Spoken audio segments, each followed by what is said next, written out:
Bom dia, Bruna, Suzana.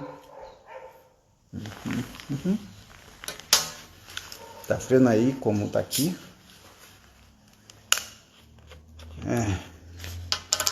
Frio razoável por aqui.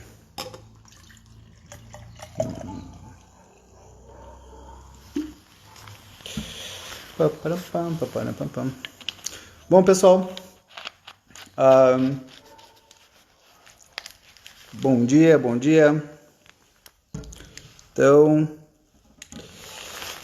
esse é um assunto, relacionamentos tóxicos e abusivos. É um assunto extremamente complexo. Bom dia, Robson. E que, bom, nós precisamos dar bastante atenção a ele. Primeiramente, a gente precisa entender o porquê que relacionamentos são tão importantes. Pode parecer meio óbvio, talvez não exatamente. No momento de lazer, hoje, por exemplo, domingo, a maioria das pessoas não trabalha. Nos dias de semana à noite, os nossos lazeres são feitos, os nossos lazeres alimentam os relacionamentos fazem parte dos lazeres. Então a gente pode quase diferenciar a vida em dois grandes pontos. Os momentos de atividade, que eu chamo de atividade remunerada. Eu não gosto muito da palavra trabalho. A palavra trabalho vem do latim tripalium. Na verdade é um instrumento de tortura, por isso que eu não gosto da palavra trabalho. Então eu gosto da ideia de atividade remunerada. Ok, então nós temos atividade remunerada e atividade não remunerada. Nessa atividade não remunerada seria os nossos momentos de lazer. Dia de semana à noite, dia de semana de manhã, antes de ir para o trabalho, eu vou fazer o home office, seja lá como for. Então a ideia seria relacionamentos. Ok, um relacionamento em particular ruim costuma ser uma das maiores fontes de depressão. De uma maneira geral, um relacionamento ruim costuma tirar prazer da vida, costuma dificultar ter motivação para curtir diferentes coisas e pode desenvolver com facilidade o que se chama na psiquiatria, na psicologia, de distimia. Distimia é um nome bonito para simplesmente ter uma vida funcional e apática. Funcional e apática no sentido de que eu trabalho, eu estudo, eu cuido da casa, eu cuido dos cachorros e nada me dá prazer. Isso seria distimia, não é exatamente chamado de depressão leve, que seja. Mas também provoca depressão, sem a menor dúvida. Então, na realidade, o que a gente vai fazer é falar dos relacionamentos ruins. E como que eles afetam o dia a dia, como que eles afetam as pessoas nos seus múltiplos níveis. Então, eu vou colocar 3 tipos de relacionamentos ruins. 3 tipos. O primeiro, talvez o menos doloroso, mas o mais perigoso, é o que eu chamo de relacionamento 4.5. O relacionamento 4.5 eu comparo com comida mais ou menos de hospital, que não costuma ter gosto de coisa alguma, embora seja nutritiva. Então, eu tenho tem a quantidade certa de proteína, a quantidade certa de carboidrato e por aí vai. Só que tem gosto de nada. A maioria das pessoas, principalmente aquelas que casaram antes dos 30, quer queira que não, depois de vários anos, costumam desenvolver o relacionamento 4.5. Por quê? Porque antes dos 30, ou pelo menos no primeiro casamento, nós tendemos a cometer erros com relação a nós entendermos o que nos faz bem. Então eu posso casar com uma pessoa que não me faça bem. Cachorros. Então podem ter vários aspectos diferentes quando a gente tem o primeiro casamento que dificulta muito a vida. Então eu posso não me entender e também posso não saber me relacionar. Então agora eu tenho diferentes problemas. Eu não me entendo, não sei me relacionar e eu escolho alguém errado para mim. É muito fácil a gente fazer isso no primeiro casamento, no primeiro relacionamento mais longo. Tem pessoas que fazem isso a vida inteira, cometendo o mesmo erro em todos os relacionamentos. O nome disso seria neurose. O nome técnico, pelo menos, também não importa. Então a ideia é que o relacionamento 4.5, se a gente colocasse 5.0 como sendo um relacionamento minimamente suficiente para dizer que é ok, o relacionamento 4.5 é aquele que tu está sempre meio indisposto em relação a ele, mas ok, tu passas o tempo com a pessoa, a pessoa é companheira. Vamos diferenciar aqui duas ideias que eu acho muito importantes. Ser companheira é uma coisa, ser companheiro é fácil, a palavra companheiro vem de companhia, que vem de companes. Companes é com, junto, panes, pão. Companhia é com quem você come pão. Companhia é com quem você faz as coisas. Então eu posso ter uma companhia para ir ao mercado, para fazer viagens, para ir ao restaurante, para trabalhar. Eu posso ter uma companhia para curtir a vida. Companhia, quem é que não tem companhia para fazer uma viagem e comer bem? Todo mundo tem companhia, em grande parte, para isso. O que não significa que nem todo mundo tem companhia, mas muitas pessoas têm companhia. Só que o problema é que as pessoas confundem companhia com amizade. Companhia é isso, é só compartilhar. As duas pessoas estão vendo um filme juntos, elas estão sendo companheiras uma para outra. Então a companhia é fácil. Ser amigo já é outra coisa, bem diferente. Ser amigo, a palavra amigo vem de amor. A ideia de amor tem implícito uma série de diferentes coisas, como conhecer a outra pessoa. Então, um companheiro pode não conhecer a outra pessoa, mas um amigo precisa conhecer. Então, um amigo vai saber quais são as inseguranças, vai conhecer os medos. Eu converso com meu amigo, eu digo, eu quero isso para o futuro, eu quero isso para minha vida, eu gosto disso, eu gosto daquilo. Então, o que você acha? A pessoa pensa comigo as dificuldades que eu tenho. Eu penso com ela as dificuldades que ela tem. Um amigo é quase que um terapeuta recíproco. Os dois trocam sobre as suas dores, os dois buscam as suas felicidades, os dois querem trazer o bem-estar um para o outro. Então, amigo é uma coisa, companheiro é outra. Muitas vezes o relacionamento 4.5 tem companheirismo, não tem amizade. Muito importante isso. Então, eu já vi homens, eu já vi mulheres com seus respectivos pais, ou entre eles, que eles têm muito companheirismo e quase nenhuma amizade. Porque a amizade vai ser mais difícil, a amizade exige outros aspectos. A amizade nos relacionamentos antigos não era exigida, não era pedida. Hoje, nos relacionamentos modernos, vamos pensar que isso começou a mudar mais ou menos na década de 90, começou a se esperar diálogo. Foi dito, nunca vi isso exatamente em Nietzsche, que um casamento é um longo diálogo, então case com quem você tem prazer em dialogar. Aí danou-se, né? Quantas pessoas ficam casadas por anos, décadas, com pessoas com quem não tem prazer em dialogar? Mas ok, esse é um conceito novo, não é uma ideia que começou há 60 anos, começou agora. E por que existe a possibilidade de amizade nos relacionamentos? Mais hoje em dia do que há 60 anos, 50 anos. Porque homem e mulher estão mais parecidos. Na realidade, eles estão muitas vezes literalmente iguais, tendo os mesmos valores, as mesmas intenções, enfim. Então, só para dizer que uma coisa é ser companheiro, outra coisa é ser amigo, a questão do diálogo. Então, esses são alguns aspectos fundamentais. Pois bem, o que é o relacionamento 4.5, portanto?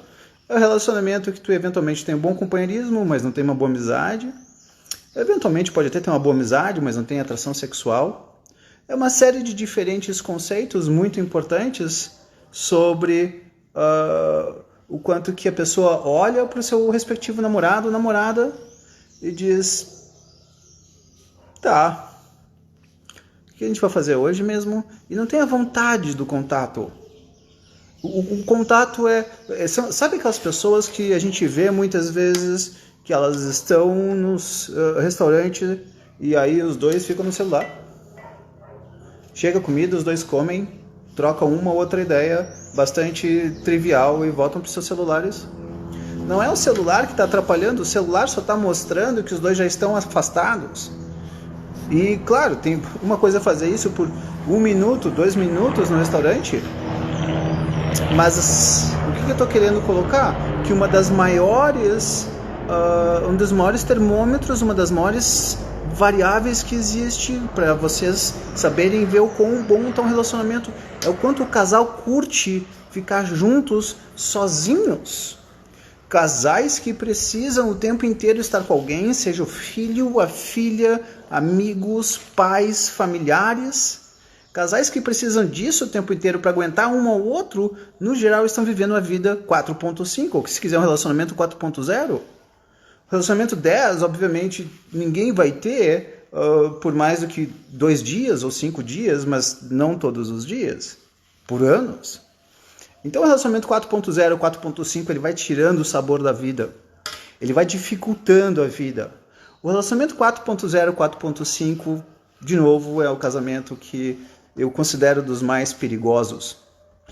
Porque o relacionamento realmente perigoso é aquele que vai ser meia boca e vai durar por décadas. Esse relacionamento é de altíssima periculosidade para a existência, porque de uma maneira geral o relacionamento 4.0, 4.5 ele perdura.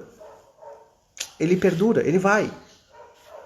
10 anos, 20 anos, 30 anos. Aí quando ameaça acabar, o 4.5 vira 5.0, 5.5, 6.0, 6.0, 5.5, 5.5, 5.0, 4.5. Então o relacionamento 4.5 ou 4.0 é de altíssima periculosidade. Por que o relacionamento 1.0, por assim dizer, não é muito perigoso? Porque na realidade ele costuma durar pouco. Tá? Então quando o relacionamento está tão ruim, está péssimo, está horrível, esse relacionamento tende a acabar rápido. O relacionamento meia boca, como colocado, pode durar décadas. Eu comparo um relacionamento ruim mais ou menos quase como sempre nós estarmos meio como se a gente tivesse comido, por exemplo, uma comida meio ruim, e aí tu vai comer em seguida, tomou um leite um pouco estragado, e tu vai comer alguma coisa em seguida, nada tem muito gosto. O relacionamento 4.5, 4.0 tira quase o gosto de tudo na vida. Então vamos cuidar com o relacionamento 4.5 ou 4.0. Esse relacionamento acaba com a existência das pessoas, certo? Eu já vi pessoas casadas por 30, 40 anos, e eu olho, eu penso, grande coisa que está casado por 30, 40, 60 anos. A minha pergunta é, está bem casado? Essa é a grande pergunta. Não me importa o tempo. Eu preferiria que alguém me dissesse, eu casei 10 vezes, cada casamento durou 5 anos, e desses 5 anos, 4 anos e meio foram bons, e quando ficou ruim, no próximo ano a gente finalizou. No que se refere à existência, é mais interessante 10 casamentos de 5 anos do que um casamento de 50 anos. E claro que eu não estou dizendo que isso seja fácil, definitivamente não é fácil. Das coisas mais complexas que existem é relacionamento. Então, ok, esse relacionamento 4.5, 4.0. Então a gente precisa cuidar bastante. Nós poderíamos entrar muito no que torna o relacionamento 4.5, além do diálogo ser meia boca. Muitas vezes os dois gostam de coisas muito diferentes, então eles vão querer curtir a vida de forma diferente. Então enquanto o homem quer sair para jogar tênis, a mulher quer ficar em casa para assistir filme, ou a mulher quer fazer manicure, os dois arrumam o tempo inteiro diferentes estratégias ou até mesmo distrações para um não ficar com o outro o tempo inteiro.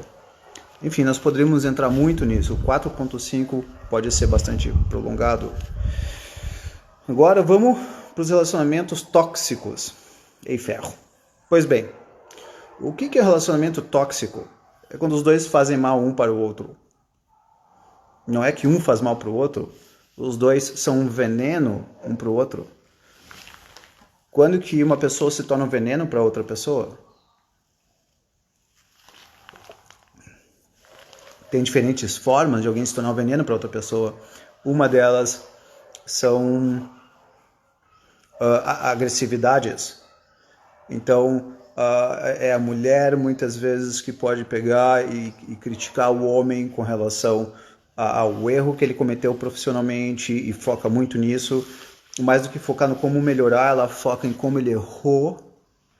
ou o homem foca em como a mulher tá menos bonita do que a amiga,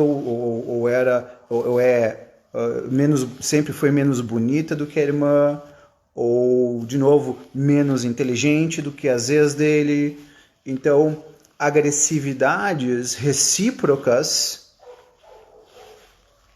tornam um relacionamento tóxico. Essas agressividades podem vir na forma de comparação, essas agressividades podem vir na forma de xingamento, essas posturas tóxicas. Tem homens e mulheres que são tão possessivos que eles criam situações que os dois isolam um e o outro das respectivas famílias ou amigos. Essa é uma das maiores dicas de um relacionamento tóxico ou abusivo. Daqui a pouco a gente vai ver que o tóxico ou abusivo tem algumas diferenças, mas tem muitas semelhanças. Então, no relacionamento tóxico, tanto o homem quanto a mulher, por causa das suas possíveis, não sempre, possessividades, a mulher pode tirar o homem da família dele, tirar o homem dos amigos dele, a mulher pode tirar os amigos, o homem pode tirar a família, afasta a família dela. Então, relacionamentos muitas vezes tóxicos, eles vão ter uma série de diferentes características que envenenam a vida do outro. E, no caso, quando a gente fala de relacionamento tóxico, nós estamos falando de duas pessoas que fazem mal uma para a outra. Não tem aquela que eventualmente está superior e a outra está inferior, como é o caso do relacionamento abusivo. A palavra abusivo vai vir de abusar, de aumentativo, abusar, está usando, então um fica se dando bem, o outro fica se dando mal. Essa é a diferença do relacionamento tóxico e o relacionamento abusivo.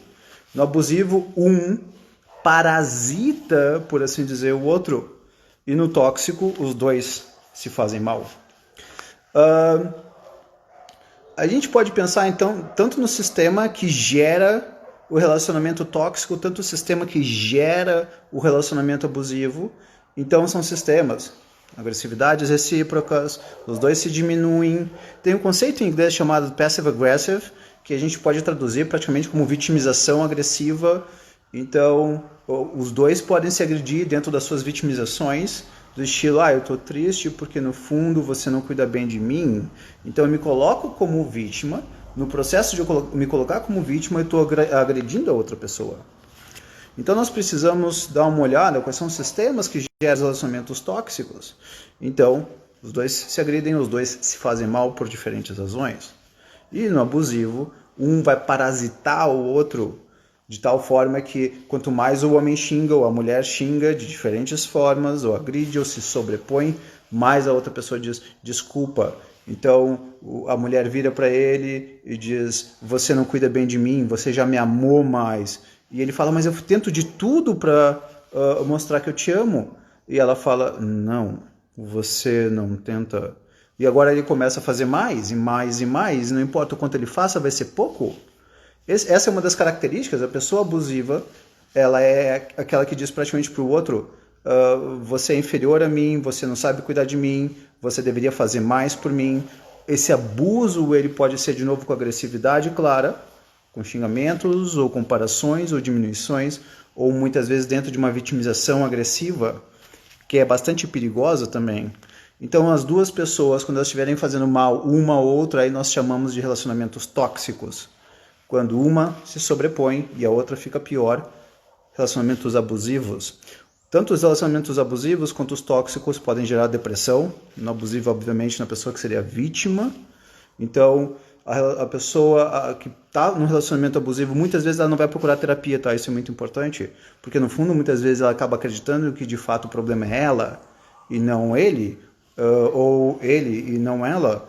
Eu já vi pessoas em relacionamentos abusivos acreditarem que a vítima é a verdadeira a pessoa que é algoz, porque o abusivo diz, você me faz mal, você tem problemas, você não permite que nós nos relacionemos de maneira mais profunda, mais ampla, mais plena, você é que tem uma personalidade ruim, e agora essa pessoa vai fazer de tudo para tentar agradar que está falando isso. Só que na realidade o que está acontecendo é, essa aqui está refém da opinião dessa, E quanto mais ela faz isso, mais essa aqui fica bem e pior essa aqui fica.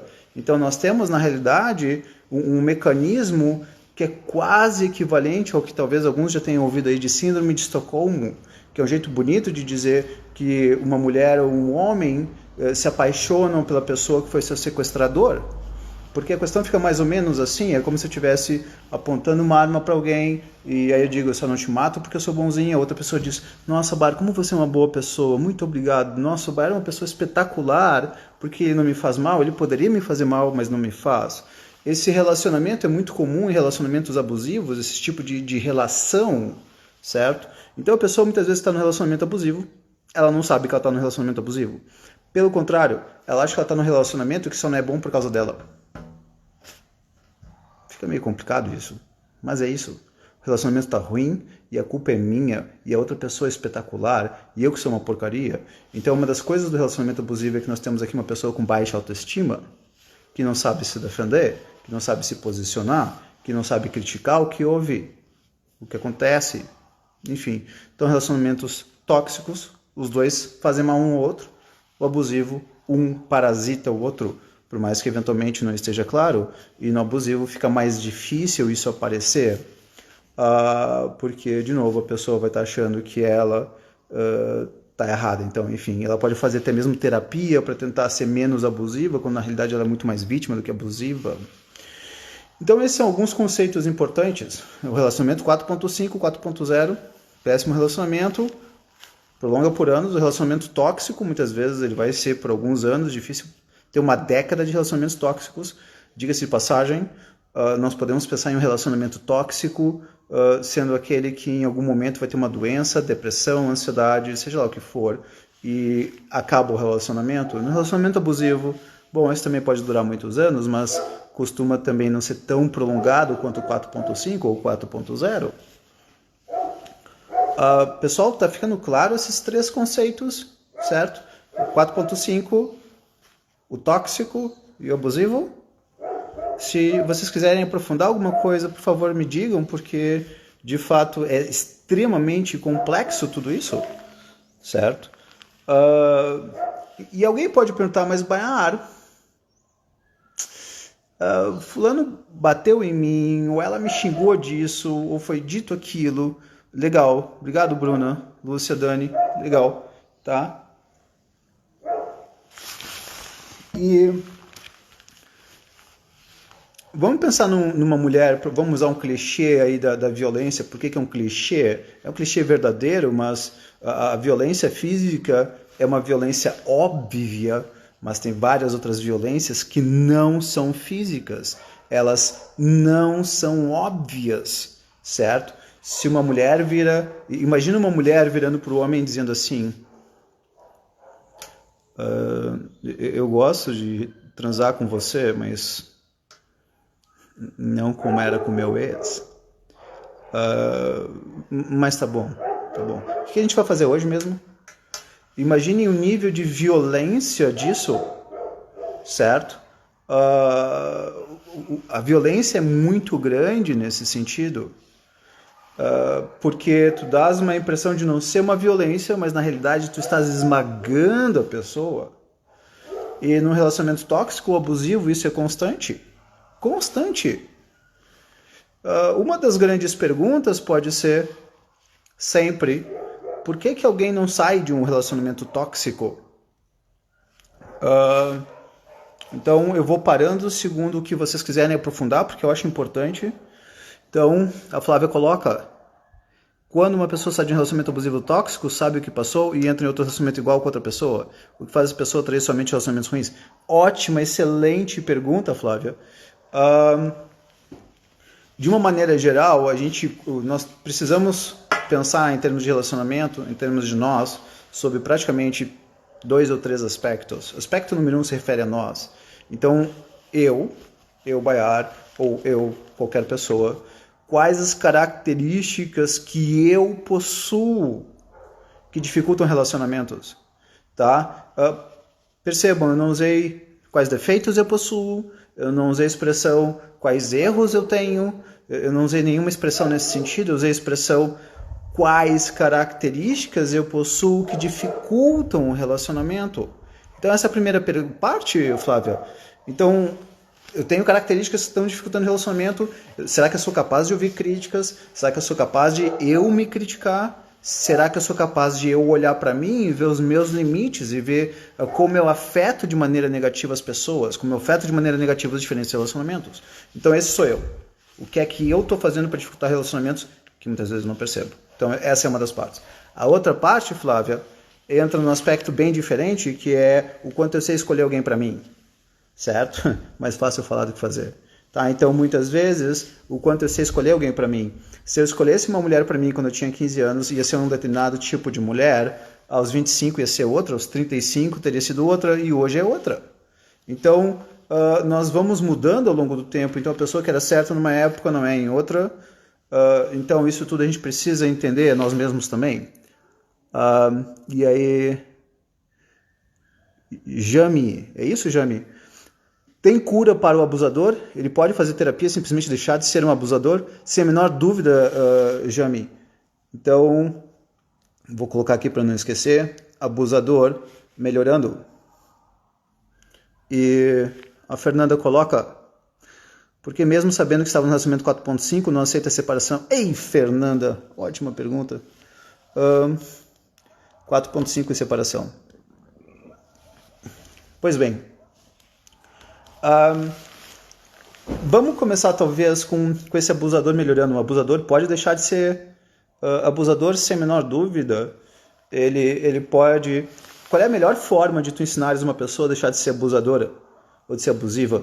A melhor forma para fazer isso, muitas vezes, acaba sendo eu aprender a me colocar no lugar da pessoa ou no lugar da minha vítima, ou apenas uma pergunta: você acha que de diferentes formas você impacta negativamente as outras pessoas?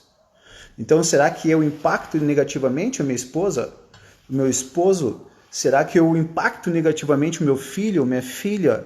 O que será que eu faço que traz um mal-estar para outra pessoa? São perguntas muito importantes, e o abusador muitas vezes não se faz de fato essa pergunta. Muitas vezes ele pode ser alguém que apenas diz: eu estou sempre certo, o outro está sempre errado. Essa é uma das características de um abusador. O abusador muitas vezes vai ser a pessoa que diz: eu acerto, você erra. O que tiver de ruim no relacionamento, a culpa é sua. Será que ela pode desenvolver a capacidade de se criticar? Complicado. Se alguém perguntasse assim: Baiar, como é que tu sabe se alguém vai melhorar em terapia ou não? Aí a Márcia Cordeiro coloca: mentiras e abuso. Boa, Márcia. Tá? Então, duas características para nós sabermos se alguém vai mudar ou que tem a probabilidade de mudança. Primeiro, é o quanto ela é capaz de ouvir crítica, o quanto ela é capaz de se criticar, o quanto ela é capaz de observar o que ela faz de errado. Quantas pessoas genuinamente fazem essa pergunta? Poucas. Enfim, mas tem as pessoas que fazem. Então, uma das características que leva a mudança nas pessoas é o quanto elas conseguem ouvir críticas ou se criticarem independentemente de ouvirem críticas. Essa é uma característica. A outra característica que leva a mudança é pagar o preço da mudança. Preço da mudança. Por que as pessoas... Com perdão aqui da expressão, mas a maioria das pessoas, com relação ao que se refere à nutrição e perder peso, a maioria das pessoas sabe como perder peso. Por que elas não perdem? Porque perder peso tem um preço. E é esse preço que não se fala. Qual o preço? Qual o preço de uma separação? Qual o preço de eu mudar e perceber que muitas vezes quem errou fui eu, quem errou não foi o outro. Então, não é que de repente a minha mulher seja ruim ou o meu marido seja ruim, eu que tenho expectativas irreais ou fantasiosas de como deveria ser um relacionamento, eu é que sou crítico demais, eu é que torno o nosso relacionamento pesado. Qual é a probabilidade de alguém fazer isso? Qual é a probabilidade de uma pessoa dizer assim: eu fui demitido, mas eu mereci ser demitido porque no final das contas eu não estava sendo eficiente dentro do meu trabalho, dentro da minha função? Sério? A maioria vai dizer: eu fui demitido porque na realidade alguém quis puxar meu tapete. Eu fui demitido porque de alguma forma tinha alguém que tinha inveja de mim. porque eu ia pegar o emprego do meu chefe e aí por causa disso eu fui demitido. Mas a pessoa não se pergunta, será que eu estava exercendo bem o meu trabalho? E muitas vezes não estava. Então o abusador pode melhorar? Pode. E é difícil. Porque muitas vezes é uma característica de personalidade do abusador achar que ele não erra, quem erra é o outro. E essa é uma das características de personalidade mais difíceis que existem. Agora tu junta as duas coisas no abusador que são, quando junta esses dois viram uma encrenca.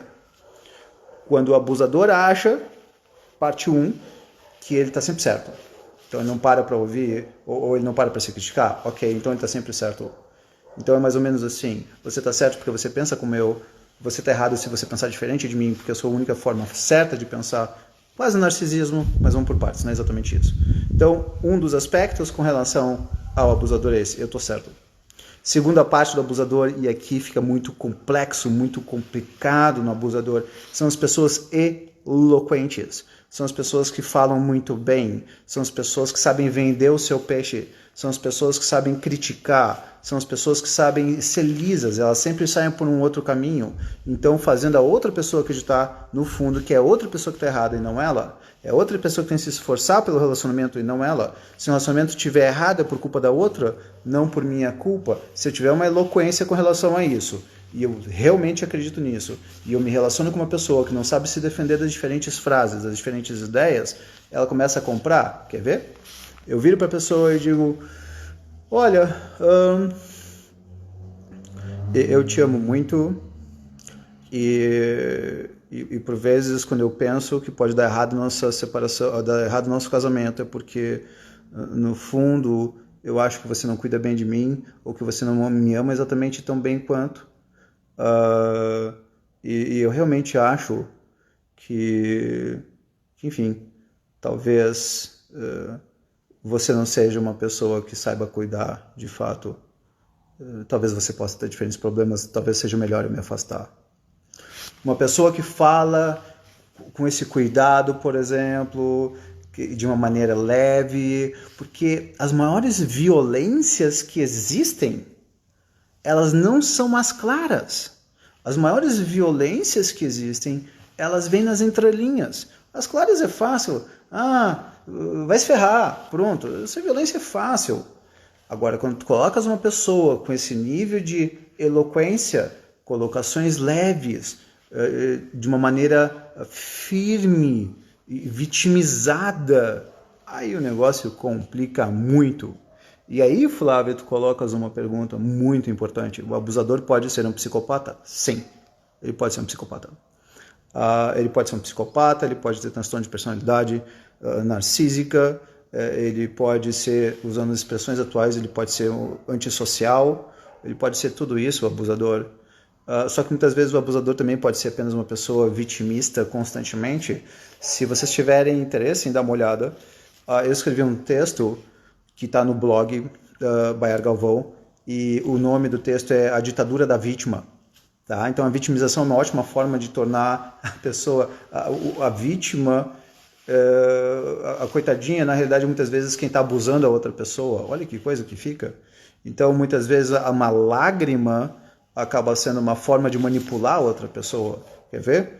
Então a mulher vira para o homem e diz, você não cuida bem de mim, e você é muito agressivo, e ela está falando a verdade, e o homem olha para baixo e... eu não sei mais o que fazer, às vezes eu penso que a vida não tem mais sentido, e agora dentro dessa minha vitimização, eu faço ela se submeter ao que ela não queria, porque através da culpa eu gero o abuso. Então, pessoas abusivas muitas vezes elas vão usar brilhantemente a culpa. E aí a Fernanda coloca, porque a pessoa que sofre o abuso, depois da separação, sente falta do abusador. Fernanda, ótima pergunta. Então, nós temos aí uma situação de falta do abusador.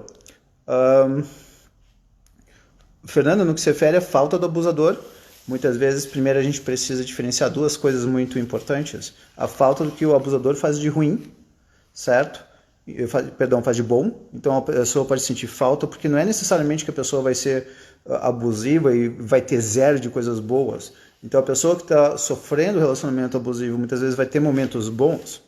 Eu me lembro de uma paciente que eu atendi, volta e meia ela apanhava do namorado, mas ela não conseguia se separar dele, porque ele sabia falar coisas muito bonitas para ela.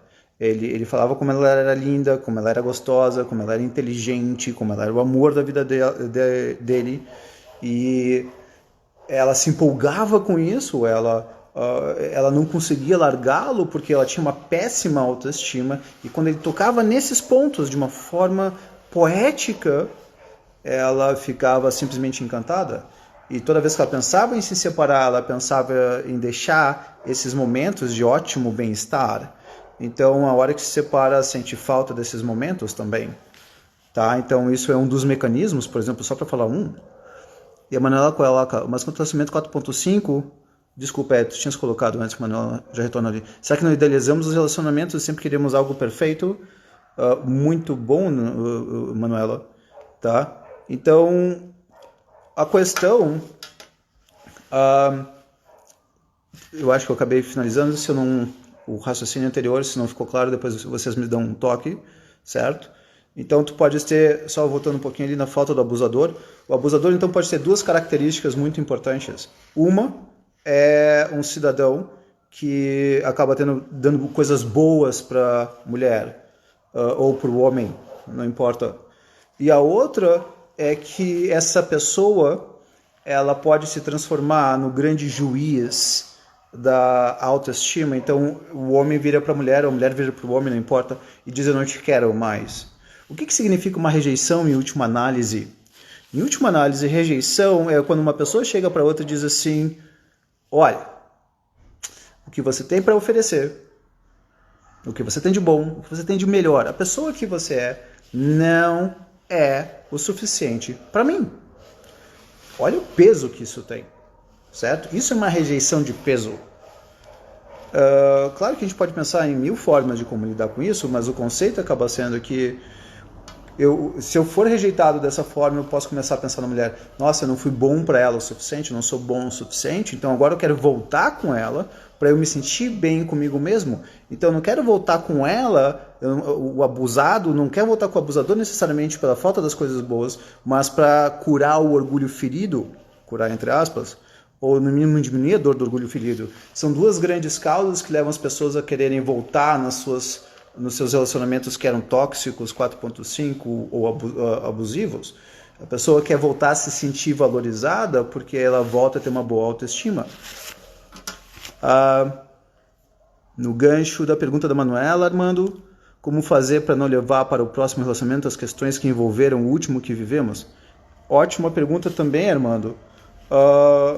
Primeiramente, o que a gente precisa fazer é ver se nós estamos sequelados, tá? Sequelados no sentido de que o que é que eu comecei... Se eu passei por um relacionamento abusivo, eu tendo a estar com uma péssima autoestima, e se eu entrar no próximo relacionamento achando que eu sou uma péssima pessoa, por exemplo, eu posso aceitar uma série de coisas que, de novo, eu vou passar por um novo relacionamento de abuso, ou no mínimo de submissão.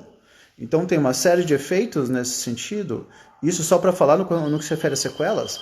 No próximo relacionamento eu posso perguntar: bom, o que é que eu aprendi com relação a esse último relacionamento? O que é que eu aprendi que eu preciso melhorar? Essa é uma das grandes perguntas entre dois relacionamentos. O que é que eu aprendi que eu preciso melhorar? Será que eu comecei a tomar como verdade coisas que não são reais, como, por exemplo, dizer: todos os homens, todas as mulheres são iguais, então por que eu vou me separar? Porque eu só vou trocar 6 por meia dúzia. Então agora eu me convenço disso, e obviamente isso não é verdade. Então um dos aspectos acaba sendo exatamente esse: o que é que eu tinha de errado, como que eu faço para escolher alguém melhor, e por aí vai. E aí a gente começa a ter um relacionamento mais interessante. Eu comparo as pessoas quando muitas vezes como restaurantes, por assim dizer. Cada pessoa é um restaurante e tu vai ter coisas boas que tu vais experimentar naquele restaurante, e se acabar o relacionamento é como se a gente não tivesse mais contato com esse restaurante, e é normal nós queremos buscar no próximo relacionamento as mesmas coisas, as mesmas características, os mesmos gostos, só que muitas vezes isso não vai ser possível, mas enquanto nós quisermos buscar isso, nós não conseguimos aproveitar o próximo relacionamento, porque a gente fica procurando no próximo que era o anterior. Então, esse é um dos aspectos sobre escolher melhor para uma próxima vez. Bom, voltando a uma pergunta que foi feita lá atrás, relacionamento 4.5 e separação. Pessoal, sobre separação aqui vai um exercício, certo? Então, como é que a gente pode... se a gente fosse comparar, e é uma comparação que eu faço, um relacionamento com uma empresa.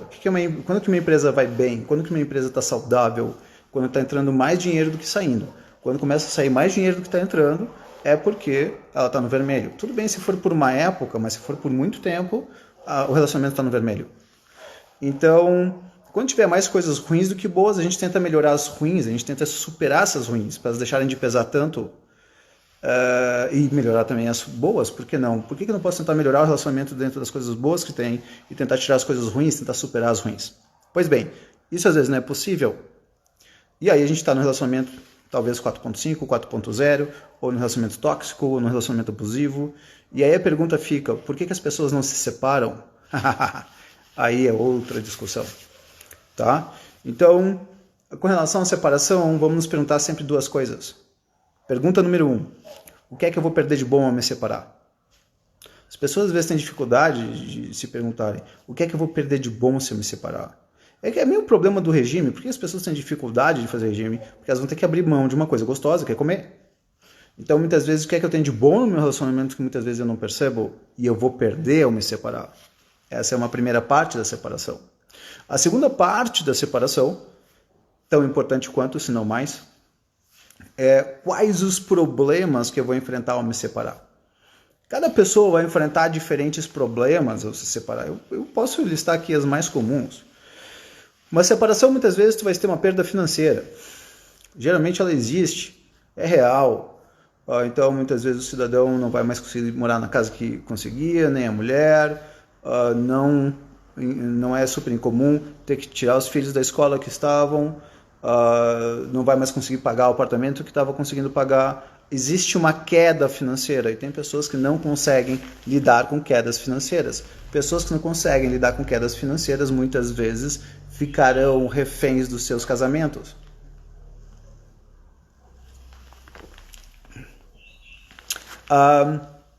Uma separação, via de regra, a gente pode entender como um investimento financeiro na liberdade ou um investimento financeiro na felicidade. E como diria o filósofo Patrick Swayze no filme Matador de Aluguel, eu gosto muito da frase, antes de melhorar, piora. Então, um dos pontos da separação é, antes de melhorar, costuma piorar. O que piora? A parte financeira é uma. Tá? Então, essa é uma das causas que levam as pessoas a ficarem casadas por tanto tempo. Qual é uma das piores coisas que uma mulher pode fazer? Eu estou falando mulher, mas não faz a menor diferença se é mulher ou homem, tá? É ficar dependente financeiramente do respectivo ou respectiva. Essa é uma das piores decisões que o homem ou uma mulher podem fazer nas suas vidas. É ficar dependente financeiramente. Nunca, jamais, sob hipótese alguma, eu acharia razoável o homem ou a mulher se dispor a ser dependente financeiramente do outro. Por quê? Porque tu te torna refém muitas vezes. Tá? Então é apenas um detalhe. Ao meu ver, todos deveriam ter independência financeira. E eles vão se juntar não por uma questão financeira. Até pode ser para melhorar a parte financeira, mas não por depender. E nunca deixar de se separar, porque vai custar caro também. Caro mesmo chegar no final da vida achando que viveu mal. Isso sim é caro. O resto é bobagem. Então, esse é um aspecto importantíssimo. Uma das causas pelas quais as pessoas não se separam é a parte financeira. A outros filhos, o que vai acontecer com os meus filhos? Bom, eu vou até brincar um pouco com essa ideia aqui, que é o que vai acontecer com os filhos.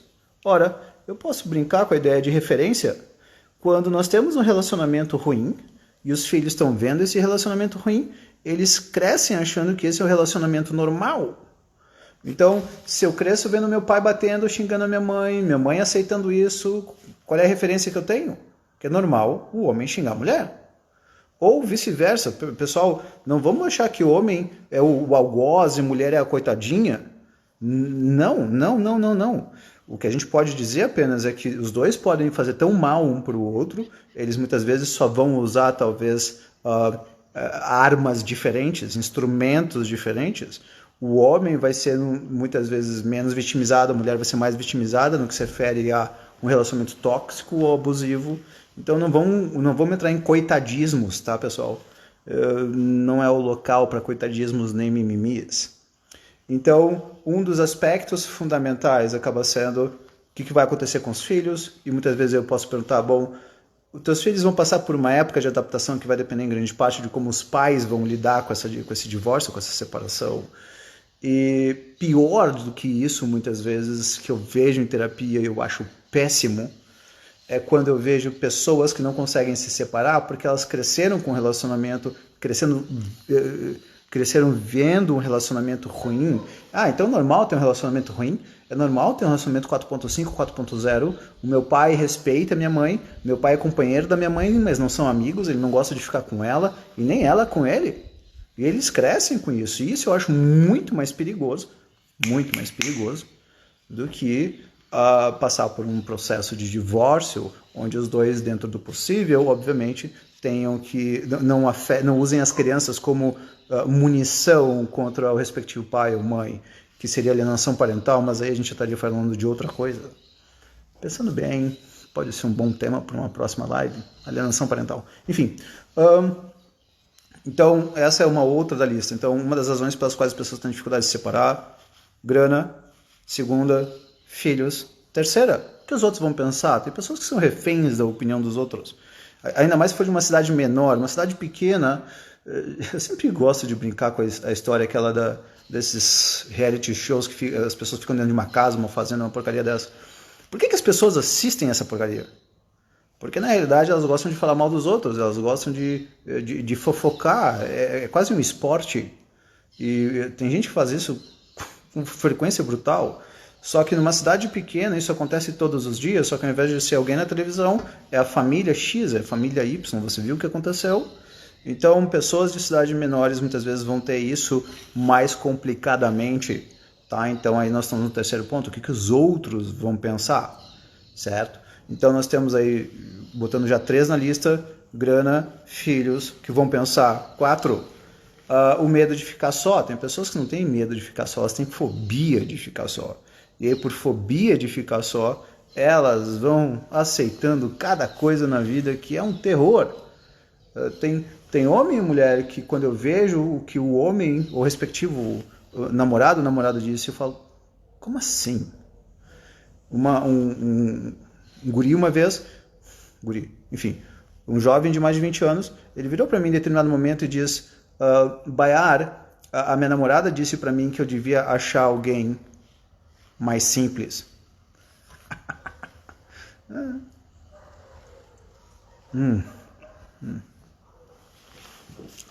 Eu virei para ele e disse, o que tu entendes por essa frase? O que entendes pela frase que ela disse, você precisa de alguém mais simples? Que ela era mais complexa que ele. Que ela era talvez demais para ele, em termos intelectuais, em termos de ambição, de tudo, e ele não tinha percebido isso.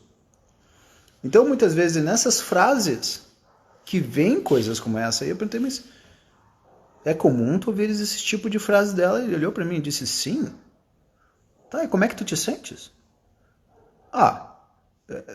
Não sei, eu acho que ela tá certa. Enfim, imagina ouvindo esse tipo de ideia por muito tempo. Costuma acabar com a autoestima de qualquer pessoa, e no caso desse garoto, ele tinha os 2 problemas: baixa autoestima e não sabia lidar com pessoas eloquentes, e ela era extremamente eloquente, ela era extremamente boa de papo, então ela conseguia convencê-lo de que tudo que tinha de ruim no relacionamento, a culpa era dele. Ups! Certo? Então, voltando aqui para algumas colocações, se vocês tiverem outras perguntas, pessoal, vamos fazendo, porque a ideia básica é eu tentar responder dentro do possível o que for importante para vocês. De repente eu posso começar a estar falando de outras coisas que não são tão importantes, certo? Então, enfim, essa é uma ideia. E aí colocaram sobre a ideia de mentiras e abuso.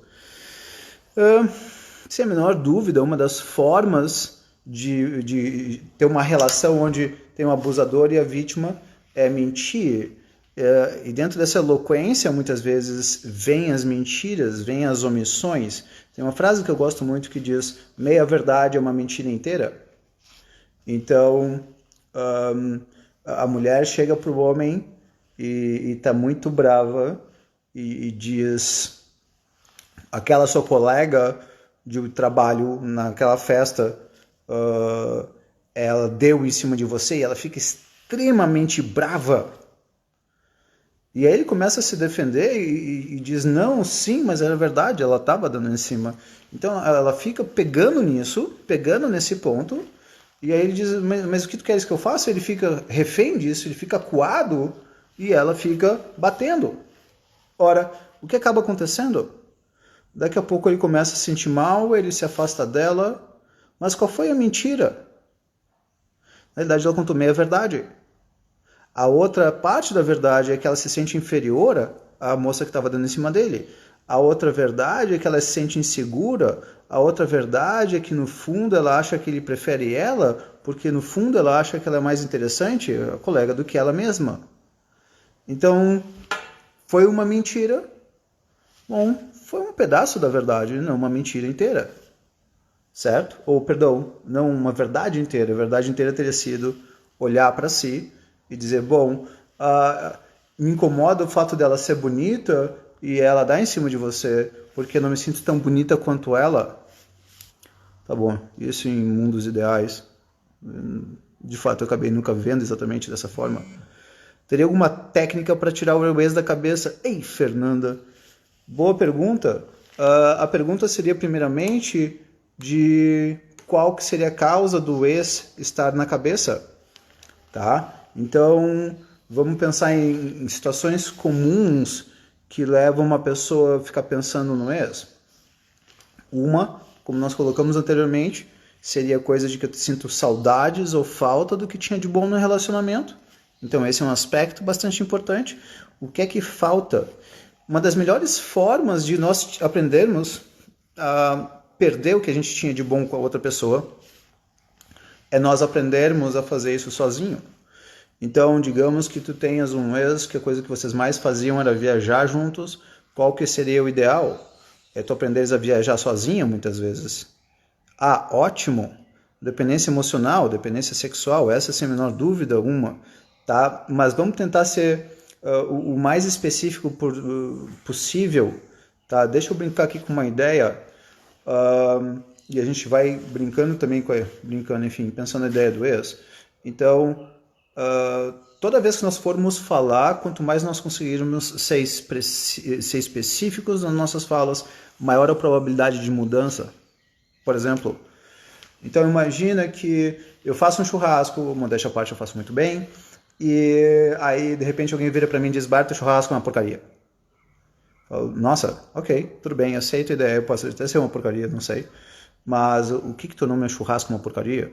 Bom, bar, na realidade, teu churrasco é uma porcaria porque tu faz a carne muito mal passada, o que é verdade, eu gosto de carne bem mal passada. Então, bom, se eu mudar só essa parte do churrasco, será que já fica boa? Ótimo. Então, agora o churrasco tá bom. É a mesma coisa de dizer: meu relacionamento tá uma porcaria. Opa, vamos por partes. Dá para você ser específico. Eu tenho dependência emocional daquela pessoa. Eu tenho dependência emocional dela para conseguir lidar com o trânsito. Eu tenho dependência emocional dela para conseguir lidar com minha síndrome do pânico. Eu tenho dependência emocional daquela pessoa porque eu sou muito insegura. Então é ele ou ela que me ajuda a definir o que é melhor para mim. Então a gente precisa ser bem específico com relação à dependência. Dependência no que especificamente? Porque quando tu entendes exatamente a causa da dependência, tu consegues aí sim melhorar. Enquanto nós tivermos uma ideia muito ampla, muito genérica, a gente não consegue melhorar. É como dizer: eu preciso melhorar minha autoestima, ou eu preciso desenvolver independência emocional. Eu vou querer ser específico, eu vou querer perguntar: em que aspectos que você gostaria de desenvolver essa independência emocional com relação a tomar as decisões sobre o seu trabalho, sobre a sua família sozinha? Independência em que sentido? O início da independência começa no momento em que tu aprendes a fazer por alguém o que essa pessoa fazia por ti. Então, nós podemos realmente desenvolver a independência mediante a capacidade de fazer por nós o que o outro faria por nós. Essa é a real causa da independência. Eu fazer por mim o que o outro fazia. Tá? Então, ainda voltando, Fernando, para a tua colocação com relação a tirar o ex da cabeça, nós podemos pensar nisso. O que ele tinha de bom que eu perdi? Será que eu consigo fazer sozinho? Voltando para a ideia de independência. Então, essa é uma. E essa outra característica, que ela é uma característica, e é bom bater nessa tecla porque ela é fundamental. Quando nós pensamos em termos de ser rejeitado, é fácil nós encararmos a pessoa que nos rejeitou como sendo uma verdadeira juíza de quem nós somos. Quão boa pessoa eu sou. O que eu vou falar agora foi colocado numa live anterior. Se vocês quiserem complementar, a live de hoje com certeza tem correlação com outras, como Aprender a Viver Só, é uma outra live que teve. A outra live que teve foi autoestima, também pode ajudar a pensar essas coisas, mas enfim, aqui vem a live de autoestima. Então, um dos aspectos importantes é que a autoestima é a capacidade de me estimar a partir de mim. Vamos repetir. Autoestima é o quanto eu consigo me valorizar a partir de mim mesma. Eu não preciso que alguém me valorize para eu me valorizar. Isso é autoestima. Só que a maioria das pessoas não tem autoestima nesse sentido. A maioria das pessoas tem, no fundo, uma hetero-autoestima, ou seja, eu sou o que a outra pessoa disser que eu sou. Se a pessoa me valorizar, eu me valorizo. Se a pessoa me desvalorizar, eu me desvalorizo. Muitas pessoas ficam pensando no ex ou na ex porque eles precisam da opinião dessa pessoa para voltarem a se valorizar. Essa é apenas uma das razões pelas quais as pessoas muitas vezes ficam pensando no ex. Outra grande parte com relação a pensar em ex, culpas. Eu acredito que o relacionamento acabou por culpa minha e muitas vezes é verdade. Muitas vezes a culpa do relacionamento ter dado errado foi nossa. E não tem coisa alguma que vocês possam fazer, não vai voltar ao relacionamento, e tu vais ficar pensando, e aí tu vais fazer uma das coisas que eu considero das mais perigosas que existem. Enfim, e aí voltando em parte do que já foi colocado, que tu ficas com a impressão de que se eu fosse diferente eu teria tido um relacionamento perfeito, e eu não tive esse relacionamento perfeito porque eu não fui boa o suficiente, e aí tu ficas pensando em como tu perdestes esse momento da tua vida, tu ficas repetindo esse momento na tua vida, frequentemente, por décadas. Então, muitas vezes, sim, nós fizemos bobagem, sim, a culpa é nossa que acabou o relacionamento, e sim, o que a gente pode fazer na realidade é perguntar o que a gente fez de errado, como que o que eu fiz de errado eu posso não fazer no próximo relacionamento? O que é que eu preciso melhorar? Pessoal, botar a culpa no outro... Desculpa, eu vou fazer uma brincadeira aqui que eu acho mais divertida. Eu acho que é do Homer Simpson, um grande filósofo.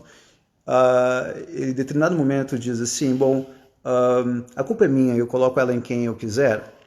Ou ainda uma outra frase tão boa quanto, que diz, se você vir alguém chorando na rua e de repente ela começa a sorrir, é porque ela descobriu em quem colocar a culpa. O nosso primeiro ímpeto é sempre responsabilizar o outro pelo que tem de errado conosco, pelo que deu de errado no relacionamento. Então esse é um dos grandes aspectos. Esse é um dos pontos muito importantes. Ainda retomando uma ideia com relação a ex, não é incomum pessoas que sentem saudades do que nunca existiu. Então eu penso numa série de coisas que vão acontecer no futuro, eu penso que a minha mulher é maravilhosa, eu penso que o meu marido é maravilhoso, e aí agora eu tenho essa ideia com relação à perfeição, e agora eu penso no futuro com essa pessoa, e agora é um nirvana que eu estou vivendo, é o paraíso na Terra, e um dia eu faço uma bobagem, um dia o outro faz bobagem, e agora acabou o relacionamento. O que acontece? De uma maneira geral, eu fico sentindo saudade do que nunca existiu. É muito maluco, mas é isso. O que nós fazemos muitas vezes, as pessoas sofrem muitas vezes em relação aos seus ex, não pelo que era, não pelo relacionamento, mas pelas saudades do que nunca aconteceu. Porque no fundo nós nunca amamos uma pessoa, no fundo nós nunca valorizamos uma pessoa, no fundo nós valorizamos quem nós pensamos que ela seja. No fundo o que nós estamos fazendo é olhando para diferentes pessoas e aí o meu sentimento vai seguir o que eu penso sobre aquela pessoa, o que eu fantasio sobre ela, o que eu imagino sobre ela, o que eu percebo sobre ela. Então, uma pergunta é, o que eu penso sobre quem aquela pessoa seja e quem ela é, será que são a mesma coisa? Tem 21 segundos. Pessoal, esse é um assunto extremamente complexo. Está relacionado a outras lives, 15 segundos. Eu agradeço a presença de vocês, espero que estejam curtindo um bom domingo. E na medida que vocês quiserem diferentes assuntos, vão me pedindo. Peço desculpas, às vezes não posso responder tudo. Abraço, tchau, tchau.